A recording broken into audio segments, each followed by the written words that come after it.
Chapter 17. A Capture. At first, Krill refused to open the door.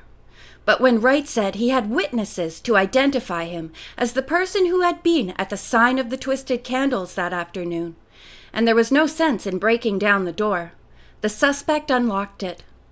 "You got nothing on me," he declared. Nancy stepped forward.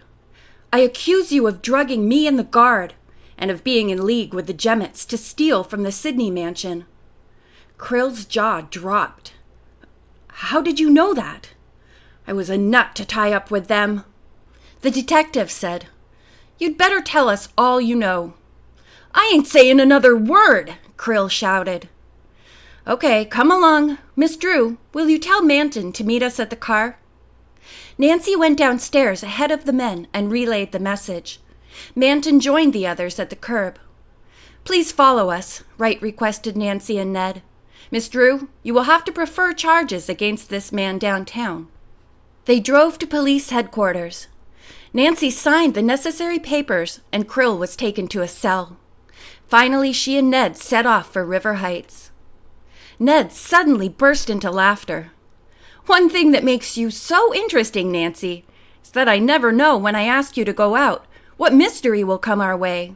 Nancy chuckled. "And I never know myself. Now if I could only get hold of the Jemmets that easily." "I'm betting on you," Ned replied. Then, putting a hand over hers, he added, "But please be careful. They're dangerous." It was late by the time the couple reached Nancy's house. Mr. Drew was already there and declared he was hungry as a bear, but wanted full details on his daughter's afternoon activities. "First we're going to eat," Hannah Gruen declared, "or the roast beef will be ruined. And no harrowing tales until dinner is over. We want our guests to enjoy their dinner." Mr. Drew shrugged and smiled, but obeyed the instructions. Nancy said, "Carol, I can't wait to see your butterfly pie." When it was served, everyone gave gasps of delight, and Nancy exclaimed, "Why, Carol, it's a work of art!" Into each portion of the lemon chiffon pie, Carol had stuck 2 large wafers, which she had fashioned into the shape of butterfly wings. Carol had decorated them in various patterns with vegetable colorings. "Nancy's right," said Mr. Drew, "and the pie tastes even better than it looks." Carol blushed and smiled appreciatively. After dinner, the Drews and their friends gathered in the living room, and the full story was told, with special emphasis on the finding of the antique swords and the arrest of Krill. In order not to alarm Carol, Nancy's encounter with Krill was dealt with lightly. But Carol was serious. "It's marvelous what you're all doing for me, but you mustn't take such risks. Please." Presently, Ned stood up and said he must leave. "I have to get up early tomorrow and drive to Emerson. Football practice starts early this year." After he had left, Nancy asked her father at what time the next day she might visit the Sidney mansion. The lawyer replied, "I'll be leaving at 7 in the morning to open the house for the men who will be appraising it. Why don't you and Carol have a leisurely breakfast and then drive out? When we've finished our inventory, you can do some more treasure hunting." Nancy's eyes twinkled. "Oh, that would be great, Dad. I'll ask Carol. She's out in the kitchen helping Hannah." When Carol heard the request, her lower lip began to tremble. "Oh, do I have to go?" she said, tears coming to her eyes. Nancy, that place haunts me. At first I didn't seem to mind so much, but now it's so pleasant here, and the inn is so full of horrible memories. When Mr. Sidney went, every bit of happiness left that old house." Nancy put an arm about the girl. "I'm sure I'd feel the same way, Carol, and Dad will certainly understand." She returned to her father, who agreed to Carol's request. Nancy said to him, "What do you think of my asking Bess and George? After all, they are beneficiaries." Her father smiled. "Do you think the feud has calmed down enough?" "I'm willing to take the chance," Nancy replied. She went to the telephone and asked Bess. "Oh!" her friend exclaimed, evidently shocked by the proposal. Nancy went on. "After all the known possessions of Mr. Asa Sidney are listed, and the valuable ones removed to the bank, Dad said I might hunt for further hidden treasures. It would be fun to have you there, and after all, it was Mr. Sidney's request that you and George help hunt. You might find something yourself. What do you say?" "You've persuaded me," said Bess, "but I'll have to ask my parents."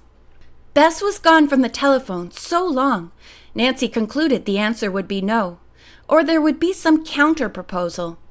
She was relieved when the answer was, "It's okay, and my parents said to tell you they're glad we've made up." "I'll stop for you at 9:30, Nancy said. "Dad is driving out earlier." Then she called George. Mr. and Mrs. Fane had to be consulted, but willingly gave their permission. George said, "I hope we find $1 million. On the way to the mansion the next day, Nancy brought the cousins up to date on what had happened since she had last seen them. "Nancy, how ghastly!" Bess exclaimed. George scowled. "I hope I'm around if that man Jemmett shows up. I'd like to help capture him." When the girls arrived at the inn, Mr. Drew was busy with 2 men. They were Mr. Harris, a representative of the government, and Mr. Thompson, an appraiser. As soon as they had made an inventory of the furnishings, Mr. Drew asked Nancy to show them the swords, the music box, and the diamond bracelet. Then just before the 3 men left with these treasures, Mr. Drew gave Nancy the key to the tower room. By this time it was 1 o'clock. Bess announced she was hungry. When and where were they going to eat? "Right here," Nancy replied. "Carol packed a lunch for us. I'll get it out of the car." While they were enjoying roast beef sandwiches, Nancy told her friends that the Fernwood Orphanage was planning to find new foster parents for Carol. "She's darling," said Bess. "I wouldn't mind having her live with us." As the last of the lunch was finished, George said, "Where do we start our search?" "Let's go to the tower first," Nancy suggested. They mounted the stairs, and Nancy unlocked the door. The tower room seemed stuffy, so she opened the big front window, then locked the entrance door. Bess, gazing around, said, "What is it about this room that seems so different from the night we were here?" "The twisted candles," Nancy replied. "They're not lighted." George agreed. "Some of them are standing in such odd places. I wonder if that's significant of anything." The 3 girls began picking them up one by one. Nancy chose 2 handsome, stately twisted candles in silver holders, which stood on one end of the brick fireplace. "I believe these pieces," she said, "are covering something valuable." Nancy placed a rush-bottom chair before the yawning opening of the fireplace and stepped up.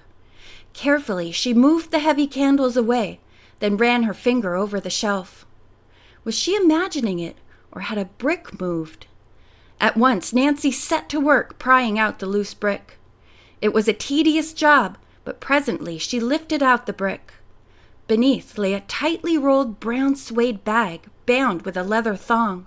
"Girls, look!" she exclaimed. She quickly stepped off the chair and laid the bag on it. "What can it be?" Bess asked. "I don't know, but it's heavy," Nancy answered as she untied the fastening and spread out the long, narrow bag. Revealed were tiny pockets containing a collection of old coins. "Oh!" George cried. "They're probably worth a mint." For safekeeping, Nancy replaced the bag, the brick, and the candles. Then she went to examine the opposite end of the shelf. It contained a similar bag, but this one held jewelry. "I can't believe it!" Bess exclaimed. "Nancy, you've earned part of this treasure." The young detective waved aside the suggestion and said, "I'm hoping to find a secret that's more valuable than old coins or jewelry." Nancy walked slowly toward the massive, carved desk table next to the front window. On it was the biggest twisted candle of all. The towering object stood next to a well-worn old leather Bible that Nancy reverently moved to one side. Within the exposed, dust-free area, she detected hairline cracks that marked an oblong about a foot wide and 14 inches in length. "Here's a secret compartment!" she cried out, and her friends rushed to her side. Nancy's fingers searched for a spring which might release the lid. At last, they found a slight indentation on the underside of the knee hole. She pushed it, and the top of the secret compartment flew open, revealing a recess about 6 inches deep. Nancy peered inside at an orderly pile of letters. The top envelope said, "For Carol Wipple, to be opened." Nancy tried to remain calm about her startling discovery. "I think I'd better not disturb these," she told her friends, firmly shutting the lid and pushing the Bible back over it. She wanted to discuss the discovery with her father before revealing what she had seen. Before the girls could continue the search, there was a loud pounding on the door. "Who is it?" Nancy asked. "The guard.